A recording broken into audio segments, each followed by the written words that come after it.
Today will forever be etched in my mind as the beginning of a new chapter, not just in my life, but in the history of this great nation. From the moment I awoke this morning, the weight of the occasion was palpable, pressing against my chest like the expectations of millions.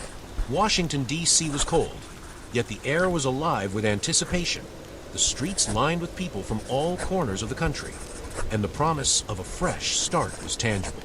Today, I was sworn in as the 35th President of the United States, and with that oath, the responsibility to lead the free world had been placed squarely on my shoulders. The journey to this moment had been long and hard, filled with political battles, personal struggles, and the relentless pursuit of victory. Yet, as I stood there, with my hand on the Bible, ready to take the oath, I couldn't help but feel the weight of history pressing down on me. It was not just the transition of power. It was a statement to the world, an affirmation that democracy still worked, that despite all the chaos and uncertainty of the previous years, the American experiment endured. As I recited the oath, I looked out over the vast crowd gathered before me. There were people from every state, from every walk of life, farmers, teachers, soldiers, and politicians. And there were those from all over the world. The eyes of the globe were fixed on Washington, D.C., as I swore to uphold the Constitution, to defend this country, and to lead it into a new era. Ask not what your country can do for you. Ask what you can do for your country. These words, so simple yet so powerful, echoed through the air, as if the very essence of the country's spirit had been captured in a single sentence. It was not just a message to the American people. It was a call to arms for the world, a call for action, for unity, for a renewed commitment to the ideals that have made this country great. It was a challenge that would define my presidency, and it was a challenge that I hoped would resonate across the globe. The crowd responded with a deafening cheer, their faces alight with hope, their hands raised in solidarity. And yet, I knew that hope alone would not be enough. The world was changing, and the United States had to be at the forefront of that change. The challenges ahead were immense. There was the looming threat of the Soviet Union, the tensions of the Cold War, and the deeply rooted injustices within our own borders. But the message was clear.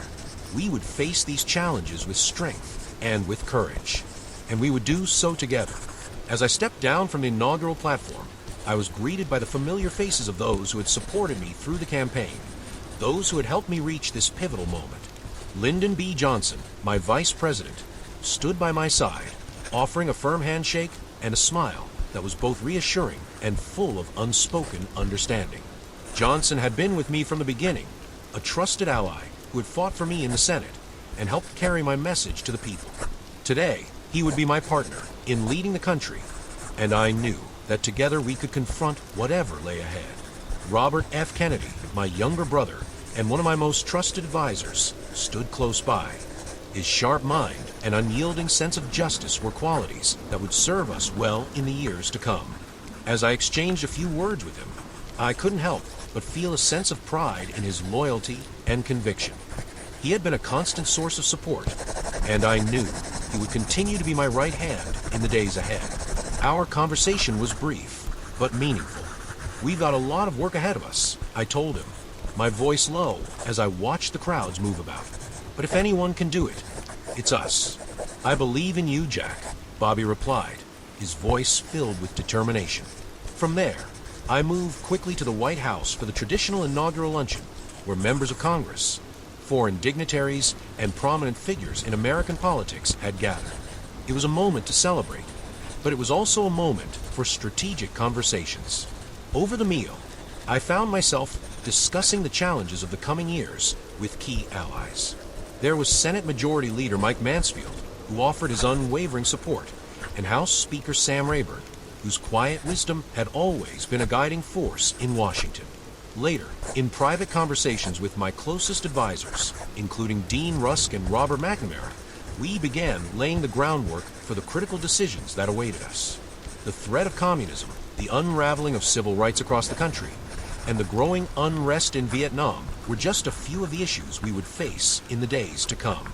But even as I listened to their concerns, I couldn't shake the feeling that this moment was not just about the problems we had to face, but about the opportunity we had to shape the future. That evening, the inaugural balls were held, a celebration of this historic day.